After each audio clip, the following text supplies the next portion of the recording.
Oke, assalamualaikum warahmatullahi wabarakatuh. Selamat datang di channel ini. Channel ini akan membahas seputar misteri ataupun kehidupan yang berbau-bau dengan misteri. So, jika kalian tertarik, silakan aja langsung di subscribe. Oke, di sini bersama saya Aben dan saya Huda. Nah, di sini akan membahas sesuatu yang sudah sangat-sangat familiar ya untuk orang-orang Indonesia, terutama di lingkungan kita. Kebetulan kita itu Pulau Jawa ya, jadi ini sangat-sangat sudah menjadi hal yang rahasia umum lah, bisa dibilang seperti itu. Oke, kita akan membahas apa ini? Untuk kali ini kita akan membahas tentang pesugihan. Oke, nah kira-kira pesugihan itu apa sebenarnya, itu pesugihan, dan masih relevankah di tahun milenial atau tahun 2021 ini? Oke. Bisa dikasih tahu terlebih dahulu. Yang pertama kita bahas dulu, pesugihan itu sebuah cara lain untuk mencari kesuksesan atau mencari harta dengan melibatkan pihak ketiga, yaitu dari golongan jin atau setan. Oke. Atau dengan kata lain kita bersekutu dengan mereka. Nah, ini kan pesugihan kan sebenarnya kan banyak banget macamnya, bro. Ada yang tuyul, ada yang buto ijo, ada yang yang terakhir viral tuh babi ngepet atau apalah itu. Nah, pernah nggak ini atau gimana atau mengalami atau menyaksikan sendiri pesugihan secara langsung itu gimana itu? Kalau dari saya sendiri nggak pernah ya, nggak pernah melakukan yang namanya pesugihan atau apa itu, nggak pernah sama sekali. Tapi dari beberapa kenalan, beberapa relasi itu ada yang terang-terangan mengaku mereka istilahnya minta tolong sama orang tua. Orang tua itu dalam artian kalau di daerah atau di asal kita itu dalam artian dukun, bisa dibilang seperti bisa itu, dikatakan ya? Seperti itu. Nah, itu gimana itu ceritanya itu?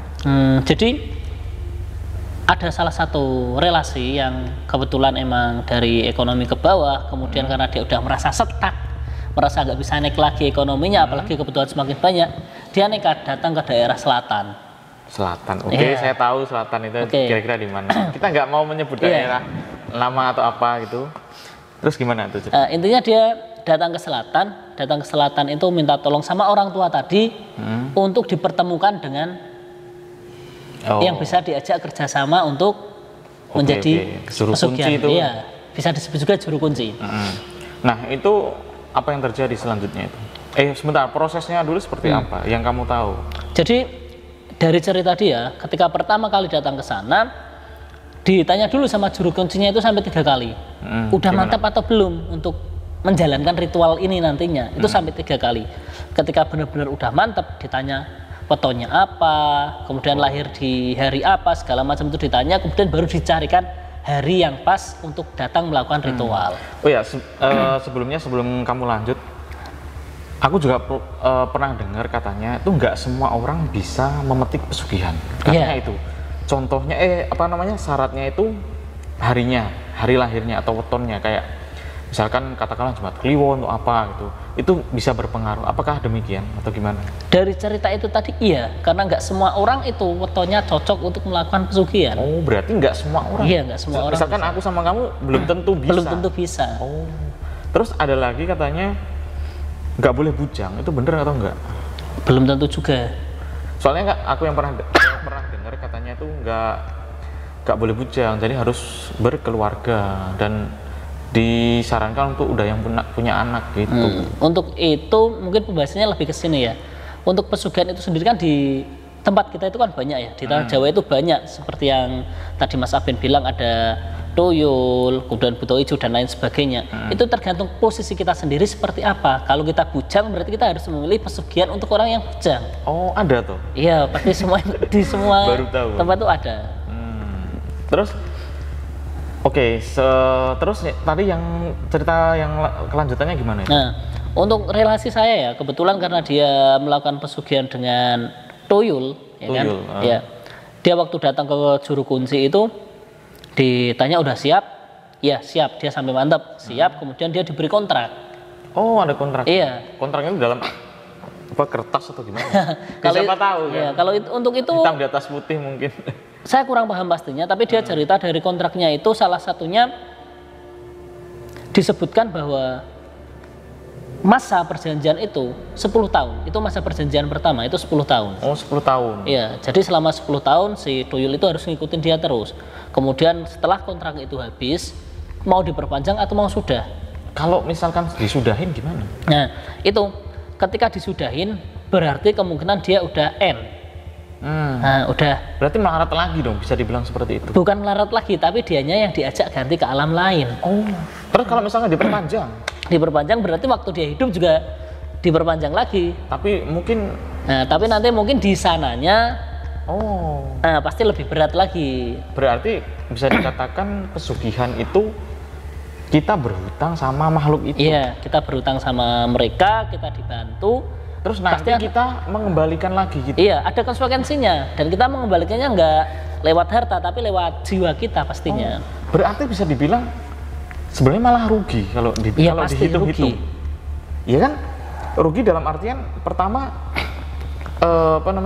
udah pasti kita kalau di agama yang kita anut itu kan menyekutukan Tuhan. Artinya mereka kan udah nggak bisa masuk surga kan.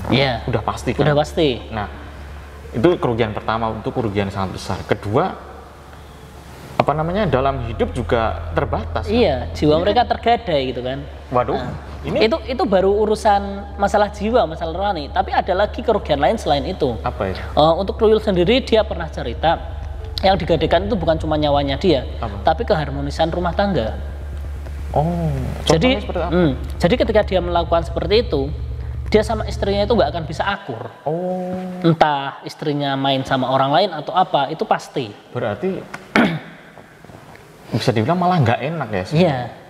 Mungkin secara ekonomi kita oke lah, tapi sama istri sendiri kita nggak bisa. Buat apa ya kan? Uang banyak tapi kehidupan nggak harmonis, umur juga terbatas. Terus itu kan pesugihan ya? Baru contohnya aja, contoh kecilnya kan seperti itu. Kita kan berbicara pesugihan menyeluruh secara umum. Nah, kira-kira di zaman yang seperti ini itu masih nggak atau masih relevan nggak? Kalau menurut saya pribadi enggak. Kenapa? Yang namanya pesugihan itu pada dasarnya kita mendapatkan uang tanpa bekerja. Itu yang dilihat orang-orang kan. Padahal kalau kita mau jujur, kita itu banyak hal-hal yang bisa dilakukan secara positif, baik secara agama maupun secara sosial, tapi bisa menghasilkan uang. Contohnya? Contohnya seperti YouTuber. Ya. Seperti yang kita lakukan. Ya, seperti yang kita lakukan ya kan.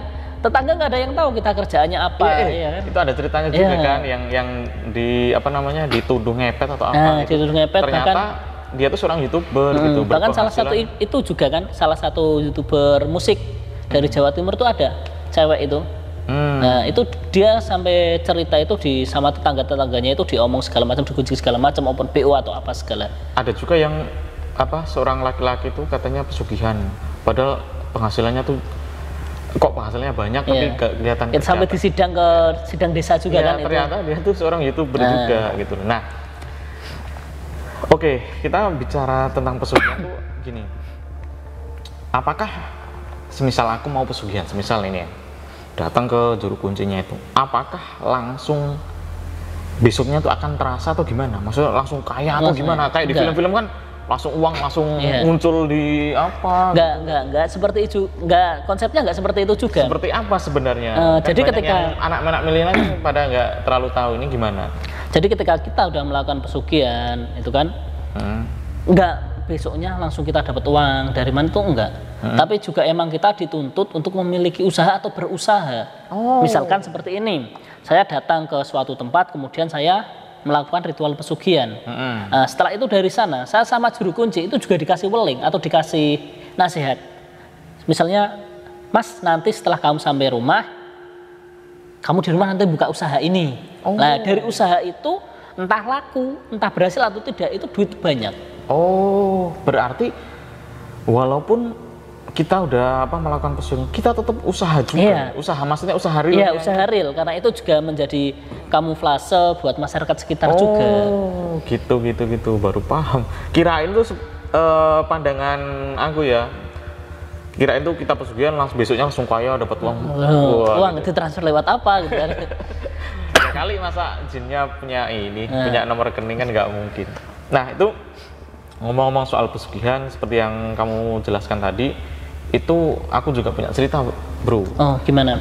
Jadi ceritanya itu katanya di desa saya itu di wilayah masih satu daerah gitu. Itu katanya melakukan dalam tanda kutip pesugihan. Cuma kita kan belum tahu itu pasti atau enggaknya. Cuma terindikasi gitu. Jadi ceritanya gini, dia itu seorang pedagang gitu. Dulu warungnya tuh kecil dan dulu masih baru gitu. Terus nggak nyampe setahunan lah, baru berapa bulan tuh udah langsung gede. Oh, langsung gede, langsung kelihatan gitu ya. Kelihatan hasilnya, dia bisa beli apa, bisa bangun rumah segala macem. Kan rumah pada waktu itu kan itu zaman dulu ya. Rumah pada waktu itu kan rumah gedong atau itu kan mewah banget yang bertingkat gitu kan.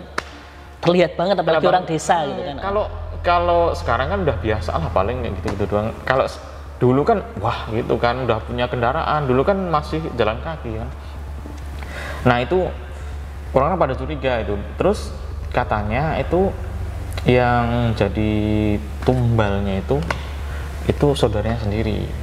Jadi saudaranya itu sakit, terus didatengin sama si yang pesugihan itu, katanya dipegang lah, entah dipijit di apa gitulah. Terus selang beberapa hari itu langsung nggak ada. Nah, kenapa bisa yakin seperti itu? Itu karena gini, itu kan warung ya. Terus ada ibu sama anak kecil lah, masih kecil kan, dia masih katanya masih suci atau pandangannya masih polos gitu ya. Polos gitu ya. Dia tuh mau belanja sekitar mau maghrib gitu, sore-sorean gitu kan, mau belanja. Si anak kenal di belakang ini, ibunya anak kenal di belakang ini. Terus warungnya kan agak letter L gini ya. Terus di sini kan teras, di sini warungnya. Terus ini ibunya, ini anak kecilnya ini. Anak kecil kan suka tengok kanan, tengok kiri kan, namanya juga anak kecil ya kan. Terus dia tuh ngelihat, katanya si orang yang meninggal itu, yang tadi itu, yang dipijit terus meninggal itu, katanya lagi di situ, lagi duduk gitu. Nah ini menurut kamu gimana ini? Kalau untuk itu kita bahas yang kita berprasangka baik dulu ya. Mungkin bisa juga yang dilihat si anak tadi emang benar-benar si arwah dari saudara yang meninggal tadi. Mungkin dia datang ke situ bukan karena pesugihan atau apa, mungkin karena dia si pedagang tadi kan udah kaya tuh. Siapa tahu dia punya hutang. Punya hutang dan pengen minta maaf. Bisa juga.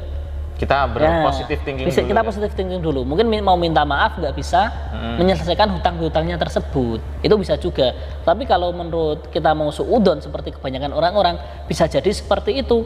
Tapi nggak mungkin orang yang ditumbalkan tadi datang ke situ buat apa? Ketika dia udah ditumbalkan, berarti jiwa orang yang ditumbalkan itu jadi budak pada jin yang jadi penguasa pesugihan itu tadi. Gitu-gitu. Jadi ibaratnya, terus ini gimana dong kalau semisal itu memang terbukti pesugihan atau enggak gitu kan. Sampai saat ini kan kita belum tahu itu pesugihan pasti atau enggak. Masyarakat kan masih mereka-reka, masih menduga-duga. Kalau ya kan? katakanlah kalau iya ya berarti kemungkinan ya emang pesugihan dan si arwah tadi itu mau menuntut. Misalkan bisa nuntut. Misalkan seperti ini, Mas, aku salah apa sama kamu kok kamu tega buat aku jadikan tumbal gitu kan. Nah, terus itu nanti gimana tuh? Maksudnya di sananya? Iya, itu nanti pasti penyelesaiannya di akhirat, karena di akhirat kita mengenal yang namanya hukum akhirat. Segala sesuatu yang kita lakukan di dunia pasti akan dimintai pertanggungjawabannya. Nah, itu berarti katakanlah dia bisa nuntut ya, yang jadikan tumbal itu nuntut yang menumbalkan itu. Dan itu pasti ada balasannya gitu. Iya, pasti ada balasannya. Wow, itu termasuk berat sekali. Iya, apakah Anda sudah siap? Pernah nggak kamu ditawarin untuk pesugihan itu? Kalau beberapa tetangga itu ada yang sempat ngomong itu. Gimana? Mumpung kamu masih muda, mbok datang ke tempatnya wong tua gitu kan. Datang ke tempatnya orang tua gitu. Untuk apa? Ya orang tua yang dimaksud itu orang tua yang ya kita tahu lah. Supaya kita itu biar lebih enak gitu alasannya. Apalagi kan saya sendiri juga tipe orang yang harus bekerja keras gitu kan. Nah, kalau menurut kamu itu kan tadi kamu ditawarin terus kamu nggak mau. Nah, kalau misalkan pesugihan dengan seni modern kayak Bitcoin atau apa itu termasuk ini nggak sih? Termasuk pesugihan nggak sih? Itu main saham. Kalau iya mungkin seperti apa ya? seperti Elon Musk atau Bill Gates dan lain-lain ya. Kalau orang dia tinggal di Jawa ya kan. Kalau misalkan dia tinggal di Jawa, pasti tangga-tangga akan ngomong, wah dia pasti menggunakan pesugihan. Tapi jin yang dipakai berbeda. Bener sih. Oh iya. Iya kan? Apa? Iya. Jinnya apa? Kalau di tempat kita kan ada kuntilanak, gendruwo, tinggalnya di tuyul itu. Tinggalnya di mana? Tinggalnya di rumah-rumah rumah-rumah tua, kemudian di pohon beringin, bawah jembatan, segala macam. Gembel semua. Iya, gembel semua. Kalau Elon Musk jinnya seperti apa coba? Kamu pikir? Katakanlah Dracula. Tinggalnya di mana? Kastil. Weh, kita kalah kan. Dia pakai dasi. Iya, kita masih pakai baju rombeng. Baju rombeng. Berarti dari segi hantu aja kita udah Iya, dari segi hantu saja kita udah kalah.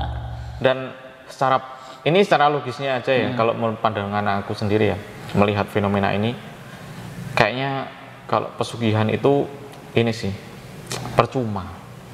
Alasannya? Sekarang gini, kan kita nggak langsung kaya langsung, maksudnya langsung jebret. Kita harus berusaha dulu, bro. Iya, tetap kita harus punya usaha. Bedanya apa sama orang yang biasa gitu? Mungkin bedanya lebih satu dari sugesti ya, sugesti ke diri kita sendiri. Kita jadi merasa lebih percaya diri, mau membuka usaha baru atau apa itu. Itu kan, misalkan katakanlah aku pesugihan, kamunya enggak. Terus kita punya usaha yang sama, katakanlah berdagang gitu.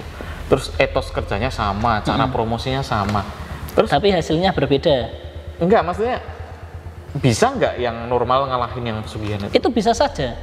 Oh, bisa saja. Bisa saja, karena saat ini kalau kita mau jujur, yang namanya pesugihan itu, apalagi tadi kalau pesugihan warung ya, warung makan atau apa, itu salah satu syarat utamanya itu makanan atau masakan yang dibuat itu harus enak. Harus enak. Harus enak. Lah, pertanyaannya kalau nggak enak gimana? Gini, kita kan harus punya skill memasak. Kita juga harus punya skill memasak. Lah, apa bedanya sama orang biasa gitu loh maksudnya? Bedanya di sini. Kenapa harus pesugihan? Kalau enak kan banyak yang beli juga gitu. Kalau orang biasa gitu. Kalau orang biasa, mungkin perbedaannya lebih ke sugesti. Itu yang pertama. Terus yang kedua, ketika masakan kita udah enak, kan yang namanya pesugihan ada kalanya nanti ada yang nakal gitu kan. Maksudnya kamu sukses, aku sukses, aku benci kan.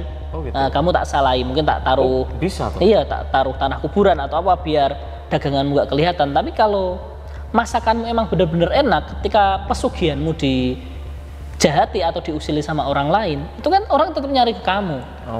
Sebagai contoh lagi, misalkan kita pasti pernah lah mendengar rumor-rumor, warung di sana itu kalau dimakan di tempat enak, kalau dibawa ke rumah nggak enak. Pernah nggak? Seperti itu tadi. Ketika masakan yang dibuat itu enak, ya mau dibawa ke rumah pun tetap enak. Tapi kalau hasil dari pesugihan, ketika dimakan di situ enak, dibawa rumah jadi nggak enak. Oke, ini kan kita udah bahas banyak banget. Oke, kesimpulannya aja, pesugihan gimana menurut kamu? Untuk saya sendiri, untuk tahun milenial ini, pesugihan sangat tidak relevan, apalagi yang sampai menumbalkan jiwa. Padahal kalau kita mau jujur, banyak pesugihan yang lebih enak dari sekedar menumbalkan jiwa. Apa? Mungkin Gunung Kemukus dan lain-lain. Mungkin kita kalau untuk itu mungkin kita bisa bahas di lain kesempatan. Lain kesempatan mungkin ya. Dan pesan-pesannya untuk untuk generasi-generasi milenial ataupun remaja saat ini soal pesugihan gimana? Untuk teman-teman yang mungkin merasa kesusahan atau minat pengen melakukan ritual pesugihan, saran saya jangan. Kenapa? Jangan gadekan jiwamu, jangan gadekan keluargamu. Berusaha keras, itu pasti ada jalan. Oke, mungkin segitu aja kali ya untuk pembahasan pesugihan kali ini. Untuk secara umum, nanti kita bahas yang secara spesifik. Iya, nanti bisa kita bahas satu persatu dan resikonya apa saja. Jenis-jenisnya apa aja dulu. Oke, sekian dulu untuk video kali ini. Jangan lupa like, subscribe, dan terima kasih yang udah nonton dari awal sampai akhir. Oke, assalamualaikum warahmatullahi wabarakatuh.